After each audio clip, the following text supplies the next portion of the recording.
No. Yeah, so it's 35 questions. Yeah, so I get 30 functionality. You can solve 6 things, and you get 46 at my house. Yeah. And then it's an hour to do half an hour to do an hour to do 4. But the 2 questions is the same. Oh, yeah, and then all 4 questions. And I'm just going to pick and choose a few things. I have a whole bunch of stuff in here. Not going to cover everything. And the thing about the 70s, after the years of the 60s and the backlash, this term will be picked by one of the most famous authors of that era who just passed away the other day, literally. Tom Wolfe called it the me decade, and that's going to be used throughout this decade.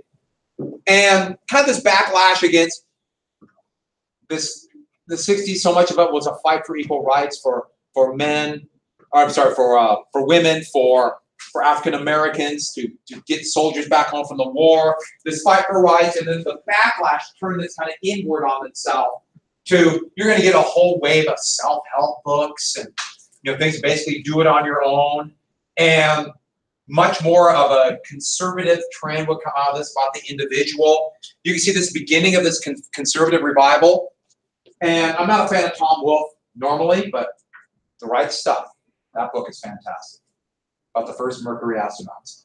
And this man represents all that's evil in society. I would argue that he's one of the twin horsemen of the apocalypse. No, let me phrase that. He's 2 of the 4. I think we just chose. Because that is in the movie Saturday Night Fever, where they made up this whole disco culture that did not exist. People to this day still think it does. But this kind of working class neighborhoods in New York City then will go to discotheques and dance. That's not the way it happened at all. But has anyone seen this movie? A few parts. Good thing you don't want to take a full dose of it. Not a full dose. You're going to watch it in small units. Saturday Night Fever. Yeah. The other horse? Huh? The other horse? Well, let me tell you the other one he was in. And I'm going to try to be honest with you. He did another movie in 78, way before Pulp Fiction. And no. They say no. They say no. No. Yeah, Pulp Fiction was his return. I thought we were done with him. But it's called Urban Cowboy. And Urban Cowboy would bring this kind of poppy country music that became shockingly popular at the end of the 1970s. And I would say those are 2 of the 4 horsemen of the apocalypse. Who are the other 2? Yeah. I can't tell you. It's famine and sorry. No. It's famine and war. Yeah, famine, war, John Travolta's and Urban Cowboy, John Travolta's disco. Yeah. I'm pretty sure that's almost every ancient philosopher. They warned against him. Like, you just imagine the 4 horsemen of the apocalypse like riding it, and it's just like these horrifying creatures, and there's just John Travolta. And I'd go shake hands with the horrifying creatures. At least you are not John Travolta. So, also the clothing. I mentioned this once before, stagflation. So we should know what this is already about high inflation with bad economy. What prices went up how much? A lot. 400%. Of what product? Oil. And that's what triggered everything. So prices just exploded. And the thing about inflation was, inflation kept rising. Because think about what happens. If you think tomorrow the prices are going to go up, what do you do today? You buy, which increases demand, makes prices go up even more. And then calculated inflation, weird. Don't worry about it. This is a stupid program that President Ford tried with inflation now. And you'd wear these pins, ideas. We will fight high prices. Uncle Sam whipping inflation. So it's a pretty brutal. Or inflation. It's like Oliver Twist or something. But needless to say, that made Ford look like a fool. But the Federal Reserve normally, when when inflation goes up, they will raise interest rates to try to tap the economy down. The problem is that made the economy even worse. So there were four major recessions from 73 to 82. 4. The amazing thing was the economy grew a lot faster then than today. Wages went up a lot faster then than today. So we might actually look back and say, geez, that'd be great. But this actually helped lead to kind of, like Keynesian economics could not deal with it. But I put this up here to show that inflation went up. By the end of 80, the monthly inflation rate was nearly 20%. And the interest rate, the prime interest rate, so where the Federal Reserve sets, it's called the discount rate, and the federal funds rate, was at 22%. Do you know what it is today? It's a little bit more than that, it's 0.5%. Your whole life, interest rates have been really low. Now I can remember that, 22%. So that means if you bought a house, a 30-year mortgage, which is compounded continuously, and so 30-year mortgage, you're going to end up paying by the end of that 30 years with a 22% mortgage, about 8 times the value of that home you'll pay. Oh, look at the actuarial tables for a mortgage. In fact, maybe ask your parents about that and say, did you look? Because I think anyone who looked, they say, you'll never buy a house. It's pretty scary how much you pay. But then again, if you can't afford to buy the whole thing, you do what you have to do. It's not necessarily a bad investment, but boy, there was a horrible economic depression in 82 because of this. And then as soon as they cut interest rates, the economy went up. So that's coming a little bit down the road. And oil prices went down by about 80%. That helped too. But back to this. Don't worry about the budget deficit. One thing quick about Vietnam. After the U.S. pulled out after the Paris Peace Accords, North Vietnam and the Viet Cong did their last final offensive. And it was going to be the fall of 74, but it was just going to be an offensive basically to try to divide parts of South Vietnam. It turned into a total rout. This is a North Vietnamese tank going into the city of Hue. These are panicky South Vietnamese refugees trying to escape the advancing Viet Cong and North Vietnamese forces. A lot of South Vietnamese helped the American army, and they knew if they're there, the North Vietnamese take over. What would happen to them, actually what happened to them was they were in prison and they went through what's called re-education. And then in yeah, think about it as like a concentration camp. But what happened is in 79, they just basically kicked them all out. They put them on boats and let them sail the South China Sea. They called them boat people. These boats packed with we don't want you.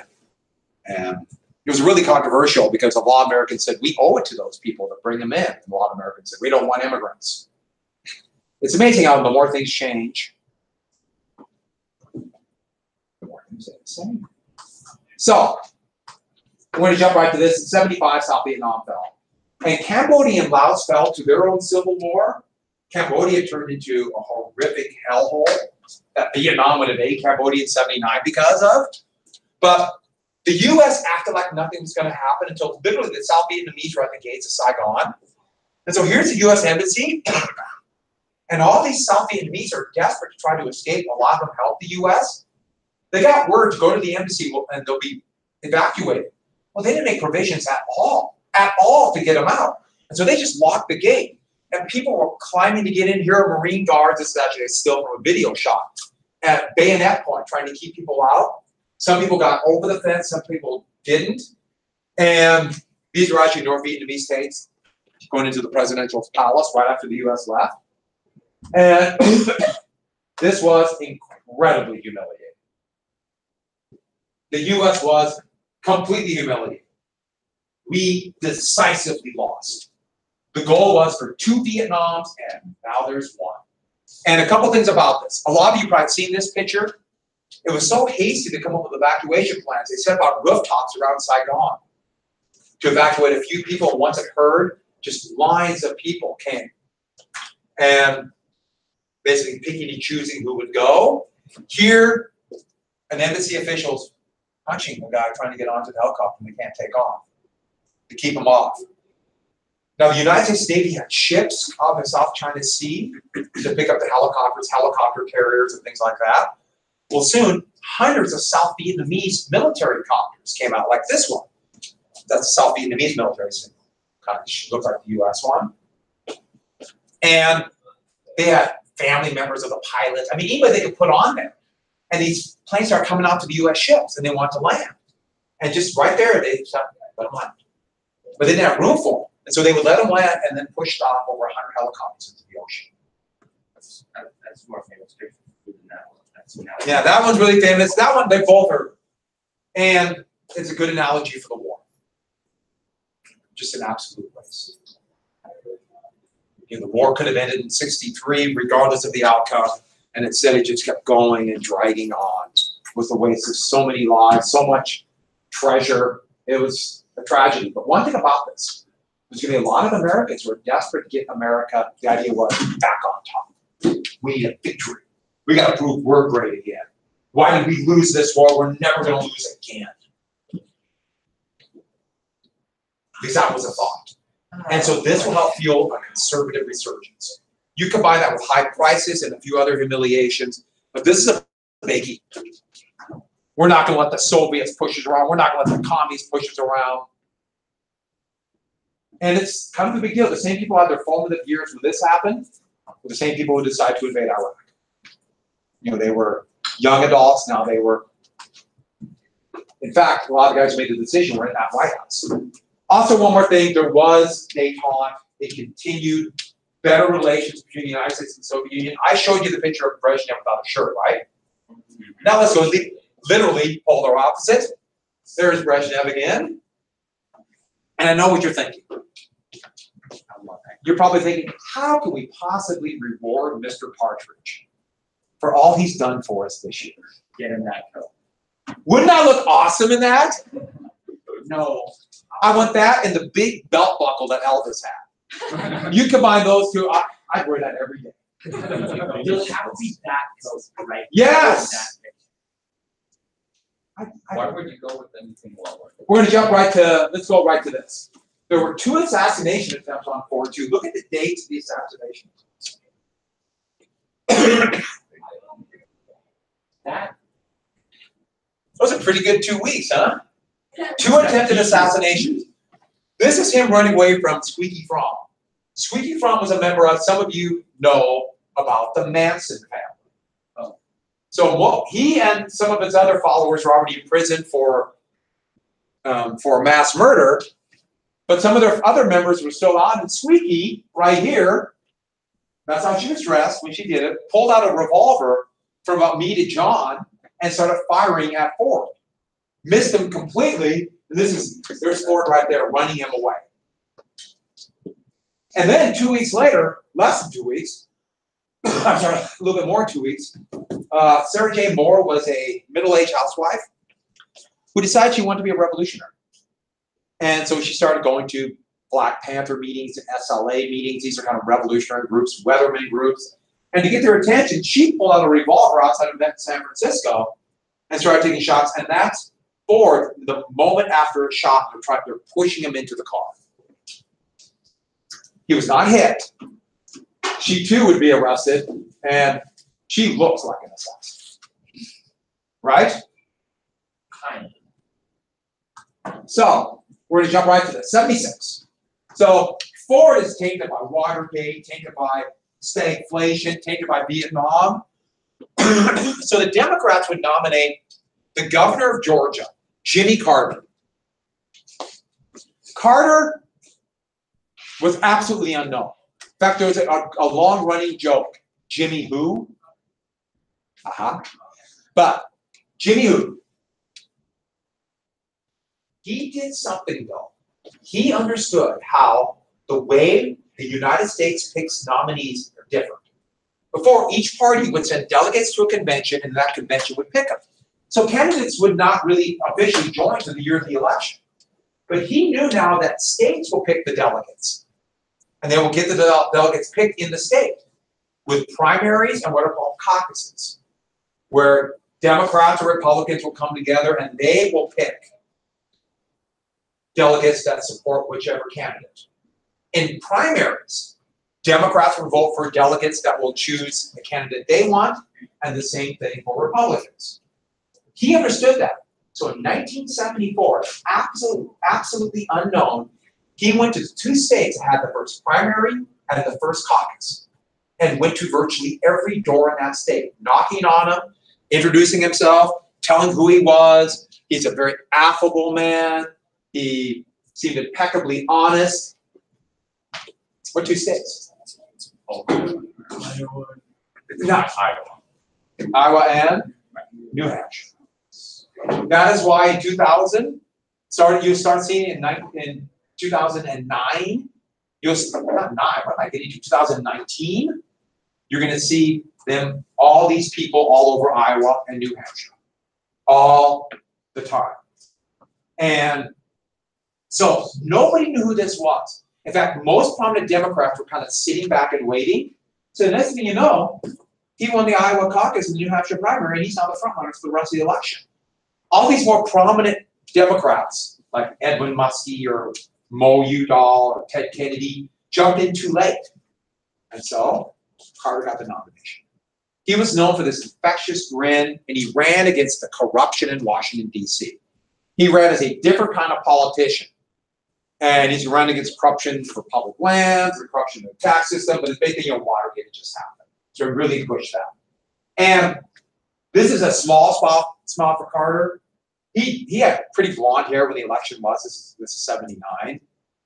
He would put in a solid 28 to 30-hour workday. I know what you're thinking. The average workday is 26 hours, but it's a science. No, he worked himself nearly to death. Just because he worked himself to death didn't mean he did things right. He would have to be a disastrous presidency. But early on, he just had this huge teethy grin. So all the political cartoons of Jimmy Carter will be this massive grin. Where in a couple of them, you can see all 400 teeth. It's an amazing thing. He was a peanut broker, and as a peanut broker, he bought and sold peanut. He turned into this peanut farm, and they really pushed it. It's just plain, down-home guy growing peanuts. So lots of peanut references to it. And I'll tell you my peanut story with that tomorrow. On my door is a campaign poster from 1980 from Carter Mondale. Someone gave it to me, so I have actually 100 of them. I have one on my door. He's a conservative Democrat, an evangelical Christian from Georgia. So Gerald Ford, he would run, but a conservative push hit. Remember I kept mentioning this conservative revival? Well, what happened with this was, you're going to get a big conservative push about the Cold War. We got to stop the commies. We're not doing enough. We are now vulnerable. Talk that much like the bomber gap and missile gap. And this, you have to get this down. Ronald Reagan, the former governor of California, came in as kind of an insurgent candidate. And at first it looked like Ford would win easily. And by the time they got to the convention, it looked like it might be a Hun convention. It was that close. It looked like nobody had the majority. It was going to come up to other delegates. Reagan came out of nowhere. This is the precursor to what's going to happen. This absolute conservative revival that would take over the Republican Party, and the Democratic Party never recovered from, partially because of Carter. Well, they also had, we're going to jump right to this, the second presidential debate. Who was the first presidential debate? And in it, Ford asked, what he actually said was, I will never allow the Soviet Union to dominate Eastern Europe. What's wrong with that statement? They're already dominating. What do we call this line? Iron Curtain. Yeah. I think he meant to say Western Europe, but he didn't catch it. So Carter jumped on it, and everybody jumped on Ford. He looked pretty dumb, and he was kind of a affable, not considered to be intellectual. And even though he was almost certainly the greatest athlete to ever be president, an all-American football player at the University of Michigan, but he stumbled a lot, literally. One time going skiing in 75, this was the most famous one, he took one step onto the jetway and bang, bit it and rolled face first down. And so from then on, he is a klutz. And then every time he stumbled, it would be a joke line. And when he got onto Marine One, which is the Marine helicopter, every time he left it, the entryway was just a little bit lower, he had to duck, he hit his head on that every time. Everything got bonk, he turned bonk. So he looked like this just klutzy fool. Carter said he would never tell a lie. He appeared he would bring no or end of corruption. By the way, when someone says they never tell you a lie, what are they doing? Lying. You can trust me. And a very close election. And a couple things you might notice about this. This is the last election that the South went to the Democrats for. the wave to the South becoming conservative is happening. And the reason why is in Southern. That last little bit of the old solid South. The Southern strategy in civil rights will, by 1980, the Republican Party will dominate the South. Yeah. What's the one for Reagan up in Washington? One of the electors just decided to go over Reagan. Oh, okay. The electors technically are bound, whoever the state picks, but when they go to Washington, D.C. and cast their vote, they can vote for anybody they want. Yeah, okay. So you see that sometimes they just vote for somebody else. Yeah. Maybe 4 votes. Pretty close election. And one more thing. Carter was very open about the fact that he was evangelical. He was a Protestant evangelical, which is a pretty big percentage in the U.S., but especially in the South. And in 76, his previous elections, according to exit polling, it's about 50-50 that voted Democratic and Republican. By 1980, almost 90% of evangelical Christians would vote for Republicans, and today it's about 95%. Evangelical Protestant Christians make up the bulk of President Trump's support. I mean, by far, the most diehard supporters of President Trump. So that's a big shift in politics. You see it right there. And there'll be a lot of issues about abortion, anti-women's rights, anti-civil rights, a number of things. But that's a big shift. And it's interesting because Trump is not religious at all. You know anything about Trump, you know that. But politics makes strange bedfellows. You know. So with that, one thing Jimmy Carter did with, and it's just a funny story, his brother, Billy. Billy was a drunk and very open about drinking and making stupid statements. And of course, when the president's brother said stupid stuff, you know what's going to happen. You know, they're all going to write it down. And so here it is. In fact, they even marketed his own beer, Billy Beer. And they would quit selling it in about 1980. And I love this Time magazine one. Look at Nick. I know somebody who has a case of Billy Beer, unopened, from 79 or 80. It's quite a collector's item. It's a problem. I don't even want to think about what's going in those cans. But imagine, I mean, I'm sure it was the cheapest stuff they could put into a can. But wow. Yeah. So, a couple more things in really quick. First off, for foreign affairs would be really the only where Carter would have success, but nobody would realize it for years after for much of it. He really pushed the idea that the United States will fight for human rights. When I mean human rights, I mean those rights in the Declaration of Independence. And he tried to fight against the dictatorships that the U.S. have been supporting for years. He also continued détente until that would blow up in his face and then he became a Cold Warrior extraordinaire. And he signed a treaty to give Panama back the Panama Canal. And a lot of conservatives bitterly attacked him for giving our canal to Panama. Now, of course, we stole it from Panama. We rigged this whole revolution and things like that. But Panama controls the canal. So it is in Panama territory. Because it was in Panama, the U.S. took it. But in that treaty, there's a caveat that said the United States can intervene if we feel the canal is being threatened. And that would be used as an excuse to remove a Panamanian dictator that the U.S. once supported, named Manuel Noriega in 1989, the United States invaded Panama. I'll tell you my story about that tomorrow. And so, one more big thing, Camp David. He would make peace with Egypt and India. Now, okay, he wouldn't do it, but he would bring them together to Camp David in Maryland, the president's little hideaway, and Menachem Begin, head of Israel, and Sadat. It's not they really met together, they actually went in separate rooms, but they agreed to have a peace agreement. In 67, Israel took the Sinai and the Gaza, and part of the agreement is they come up with peace and Egypt got the Sinai back. They did not take the Gaza Strip because that was filled to the brim with refugees who were kicked out of Palestine, which is now Israel, when Israel became independent in 48. And this is now the most densest place in the world, where almost 2 million people live in reeking, horrific refugee camps. And Israel has basically turned this into a walled concentration camp. You know what happened just 2 days ago there? There are protests because they can't get out, partially because land that they left in 48, Israel won't let them have the land back. They won't let them out. And Israel has a blockade of food and medicine coming in. And so people are literally starving. Children and elderly are dying at an accelerated rate. And they're protesting at the gates, and Israeli snipers killed 60 people. Pretty amazing. You know, that's I will admit though, a couple of the protesters had slingshots. That's my dark humor. That actually did happen. They had slingshots. So that was one of the justifications. Hey, they had slingshots. And some sent flaming kites over. I'm not making that up either.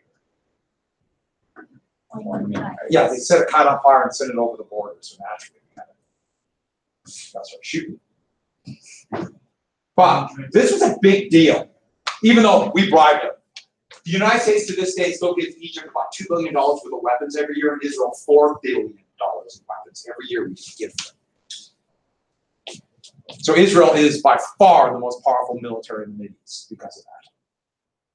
Not counting about 200 nuclear weapons. Yeah. Why did we do that? Why did we get $4 billion weapons? I have to bribe them to sign the peace agreement. Why do we continue? Politically, no politician has got to say anything bad about Israel. Use Israel's. Israel just shot 60 unarmed civilians. I'm sorry, slingshotted civilians, and no one, hardly, very few people in America said anything about it. So Israel feels they can do anything they want. And one more thing I'll tell you really quick: 3 Mile Island. Anyone heard of this? This is the worst nuclear disaster in American history. It happened just a few miles from Harrisburg, Pennsylvania. The reactor nearly had a meltdown. In fact, it had a partial meltdown. They call this China syndrome, with the idea being if the reactor gets to a point, causes a chain reaction, it'll go through the center of the earth and come out of China.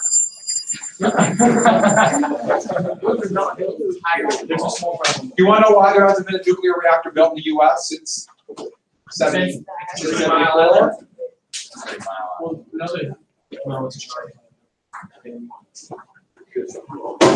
So I'll tell you a couple of things about this.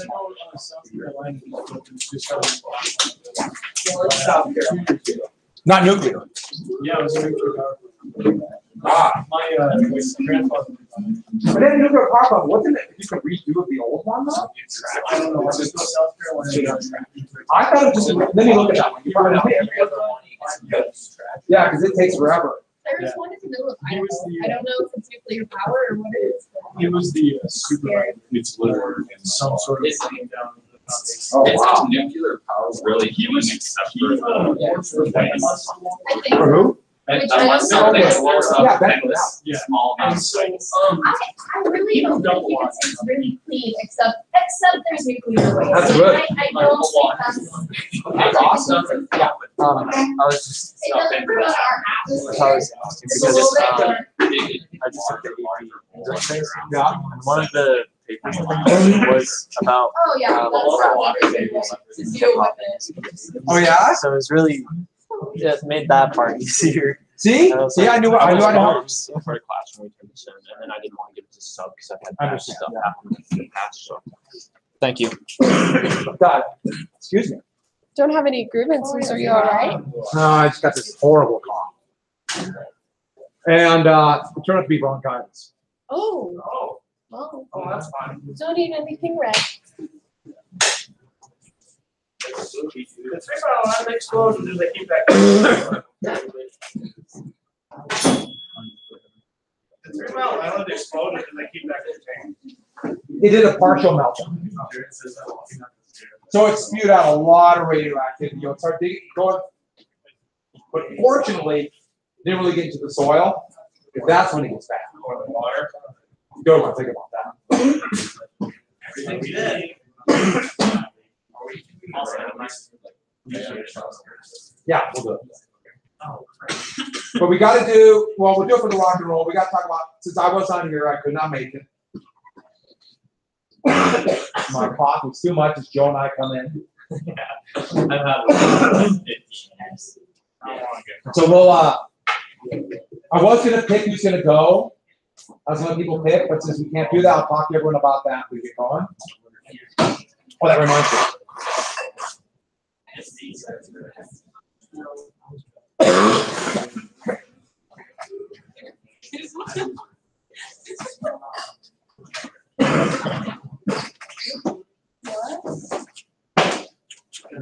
I'm still impressed by that.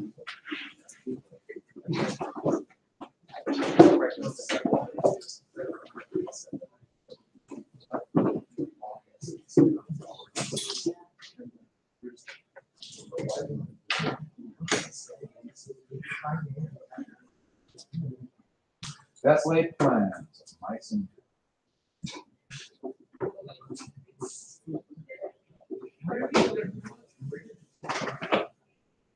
I'm waiting for people to get here.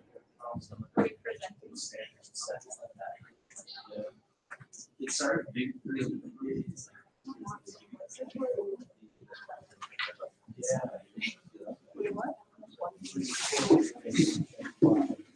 Random rise up.